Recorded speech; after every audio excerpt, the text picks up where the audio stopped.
Mais uma informação para a gente discutir: o Wilson Witzel está desesperado para se manter no cargo. Em meio a uma avalanche de denúncias de corrupção, o governador do Rio de Janeiro decidiu fazer um movimento para salvar a própria pele e a carreira política. Em reunião de emergência até altas horas da noite desta quinta-feira, no Palácio Guanabara, Witzel demitiu 2 secretários estaduais de uma tacada só e se prepara para afastar outros subordinados. Ele também já se movimenta para deixar o PSC, partido que o elegeu, sob o comando do pastor Everaldo Dias Pereira, da Assembleia de Deus. Possível candidato à presidência da República em 2022, o ex-juiz federal, que na campanha de 2018 prometeu combater os maus feitos de antecessores, agora quer se livrar da banda podre da gestão iniciada há menos de 2 anos e ganhar fôlego para sobreviver a 5 pedidos de impeachment na Alerj.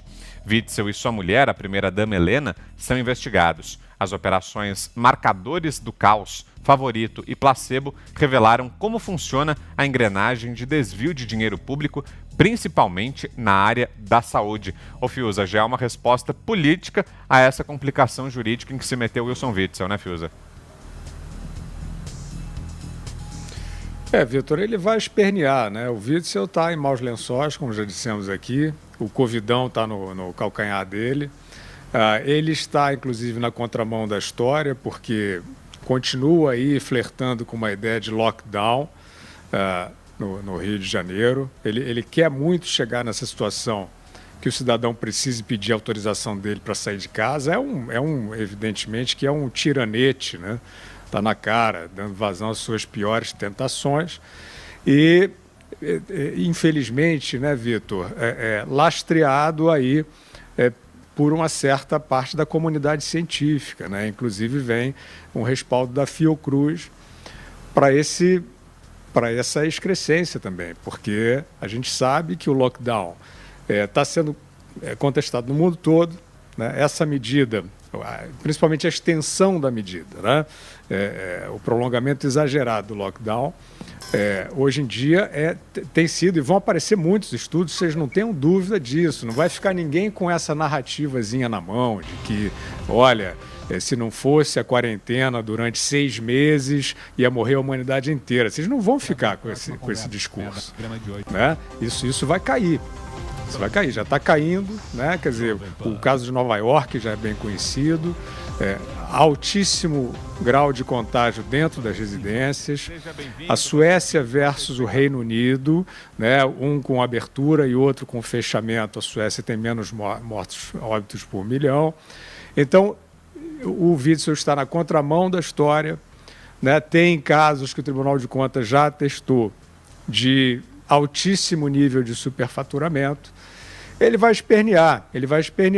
Ele, aparentemente, Vitor, assim, nas ruas, acalmou um pouquinho essas diretrizes para arrebentar o cidadão, né? E eu só quero concordar com o Zé Maria, que comentou anteriormente. Eu perguntei onde estão os humanistas, né? E ele respondeu sobre a reação da Damares. Eu queria só lembrar que a Damares reagiu, inclusive, cobrando isso do Moro, né? Naquela fatídica reunião, ela estava justamente cobrando uma reação do ministro da Justiça em relação a esses arroubos. Moro, que é coautor da lei, que, como o Zé disse, também está sendo revista aí. E aqueles humanistas, né, Zé? Aqueles, né, Vitor? Aqueles humanistas militantes que estão aí o tempo todo anunciando a ditadura para depois de amanhã, esses a gente não ouviu falar. E esses também, amigos, em relação aos arroubos do senhor Witzel no Rio de Janeiro, né, terríveis. Esse governador mandou realmente esfolar a população. Esse governador, a diversão dele, você desce na praia aqui no Rio de Janeiro, né, tem brigadas de jet ski para ir lá tirar um surfista de dentro d'água, né, para constranger as pessoas na praia, né, que seria o lugar de você ter justamente ali uma ocupação responsável, né, com distanciamento, tudo isso que a gente não se cansa de dizer. Vai ficar, Vitor, lavrado pela ciência verdadeira, não essa de carnaval que eles citam aí, que muita gente perdeu saúde e eventualmente perdeu a vida por não ter podido circular ao ar livre, não ter podido pegar a luz do sol e ter ficado quarentenado por esses tiranetes como Wilson Witzel, que está realmente bastante enroscado agora. Pois é, né, Augusto? Os movimentos dele, então, são a saída do partido e a troca de secretários. É isso que faz o Witzel agora para tentar se manter no cargo, Augusto? Olha, o que mostra a inexistência de saídas efetivas, né, para a crise que vive. Ele me lembra aqueles personagens de filmes antigos aí que se metiam na areia movediça, né? Você se move, afunda mais, que não adianta você demitir subordinados. Primeiro, você é o responsável final, né? Você não tem um chefe. Então, ele não tem uma delação premiada por pôr, porque ele vai denunciar quem está abaixo na linha hierárquica, né? na ordem hierárquica do governo. O Wilson Witzel, ele não disse que era uma perseguição do Jair Bolsonaro. Se algum governador resolver me prender, eu fico a cavaleiro aí para aceitar as investigações e provar que ele é que está errado, que eu não tenho nada a temer, ponto final. Agora, se havia a perseguição política, se a Polícia Federal apareceu por lá porque o presidente Bolsonaro queria vingança, muito simples. Prove isso aí. Deixa passar o tempo, nem precisa provar, que aí fica claro que não há prova. As provas vão se acumulando. Ele se mirou no exemplo do Sérgio Cabral, ou do Pezão, né, para os dos garotinhos, ao assumir o governo. Ele foi eleito por exclusão. Os cariocas acharam, compreensivelmente, né, que um juiz de direito, que é o encarregado de manter a lei, não ia violá-la com tanta gula como ele fez. Então é o seguinte, ele está condenado à morte política. Condenado. Essa história de candidato à presidência da República só existiu na cabeça dele. Não tem o menor, não tem o perfil desde o primeiro dia. Ele mostrou que não tem o perfil sequer para ser vereador numa cidade desimportante do Rio de Janeiro, quanto mais governador de um estado que merece ser tratado com muito mais carinho e que está cansado de ladrões.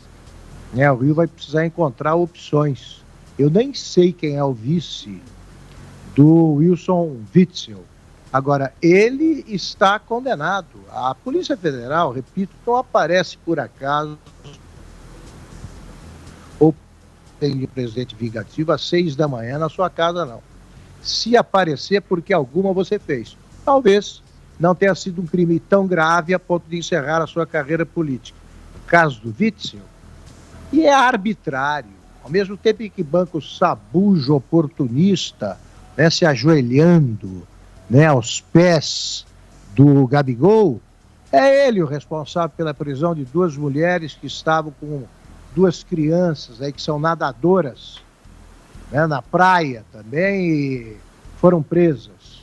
E aí, a propósito, muito bem lembrado pelo Guilherme Fiuza, essa história do coronavírus. Nós vamos fazer o balanço disso ainda e eu vou perguntar quem é que foi infectado na praia.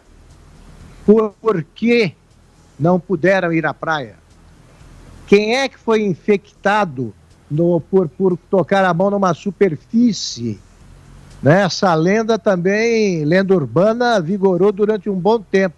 O vírus sobrevivia até a tempestades, furacões, e ficava lá, esperando alguém com uma mão sem luva tocá-lo. Agora ninguém mais usa luva. Em contrapartida, não era para usar máscara. Agora a máscara é obrigatória. E também saberemos o número de infectados por cumprirem as regras da quarentena. Tá? Não se sabe nada desse vírus, mas os arbitrários não precisam saber para agir. Agiram e serão cobrados com base em números reais. Não adianta esconder, porque a verdade um dia aparece, né? Esse é o problema dos mentirosos. E o vice do Wilson Witzel é o Cláudio Castro. Esse é o nome do vice-governador do Rio. Vai lá, Zé Maria. É um advogado, né, que eu acho que entrou meio por acaso do PSC, ele esteve internado em decorrência de uma meningite, e aí me lembro do nome dele. Olha, é uma situação muito complexa essa de definição no Rio de Janeiro. O Wilson Witzel entrou no governo com a vã esperança dos cariocas de que, por ser de fora da política, não estaria ali metido com esses vícios tradicionais. O voto foi muito claro no sentido de um veto à política tradicional e nada desses acordos que levavam governadores aos palácios, né? O palácio da prefeitura e o palácio do governo. E aí o que acontece? Entra o Witzel, né? E rapidamente a gente vê que há ali um trabalho da velha política. Agora, ele se consultou com velhos políticos para chegar ao governo e fez aqueles tradicionais acordos. E agora é o momento da reação. Ele não tem uma base política sólida, o que antigamente era uma grande vantagem, né? Não ter base política significa, o eleitor entendeu que ele não estaria em conchavo com a política antiga, né? Do Pezão, do Cabral e de outros, né? No Rio de Janeiro. Garotinhos, enfim. E aí o que acontece? Ele entra no governo sem essa base política, faz um governo de uma maneira que não agrada, né? Briga com antigos aliados, como a família do presidente Bolsonaro e aliados, né? Já brigou com todo mundo, e aí ele fica sozinho no governo. Disse na política de que animal que anda sozinho na floresta é comida de bicho, ou seja, político, ele agora é político, tem que ter base. E parece que deu um clique nele, ele entendeu. E agora é a tentativa de pelo menos manter esse governo até 2022. E aí é um refazer o governo mesmo. Terá que demitir. Primeiro, ele tem que demitir esse pessoal envolvido na investigação e fazer de conta que não sabe, se ele não sabe. E depois, meu amigo, é cair na negociação da Assembleia Legislativa que está doidinha, com síndrome de abstinência, doidinha para chegar ao poder. E aí, se ele souber manipular ali os cargos, ele não sofre processo de impeachment, não. Agora, ele não fica livre da investigação da Polícia Federal.